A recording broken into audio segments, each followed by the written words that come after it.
அனைவருக்கும் வணக்கம். மேல்பட்டாம்பாக்கம் பேரூராட்சியில் மக்களுக்கு இடையூறாக இருக்கிறதெல்லாம் நம்ம பேசிகிட்டு இருக்கோம். அதை மனுவாக பேரூராட்சி அலுவலகத்தில் எக்ஸிக்யூட்டிவ் ஆஃபீஸர் கிட்ட மனு கொடுத்து மறுநாளே அதை நமக்கு சீரமைச்சு கொடுத்துட்ருக்காங்க இன்றைக்கி பேரூராட்சியில். இதுக்கு முன்னாடி போன ஆட்சியெல்லாம் மனு கொடுத்தா கண்டுக்க மாட்டாங்க, அந்த பேப்பர் எங்கேயோ கிடக்கும். இன்றைக்கி அந்த பேப்பரை கண்டுக்கிறாங்க, உடனே சரி பண்ணி கொடுக்குறாங்க. இதுக்கெல்லாம் காரணம் பார்த்தீங்கன்னா நம்ம முதல்வர் திரு சி ஜோசப் விஜய் அவர்கள் தான் காரணம்.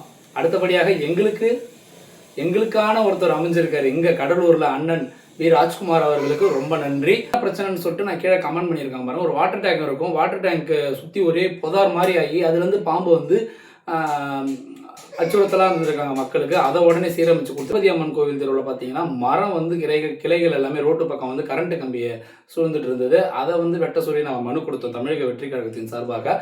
அதுக்கும் உடனே மறுநாளே ஆள் அனுப்பி இபி எல்லாம் கிளியர் பண்ணி கொடுத்துட்டாங்க. அந்த ஒயர்லாம் எடுத்து பிரித்து அனுப்பிச்சு இன்னைக்கு சரி பண்ணி தராங்க. இதுக்கு முழுக்க காரணம் பார்த்தீங்கன்னா நம்ம தமிழக வெற்றி கழக தலைவர் விஜய் அவர்கள் மட்டும்தான்.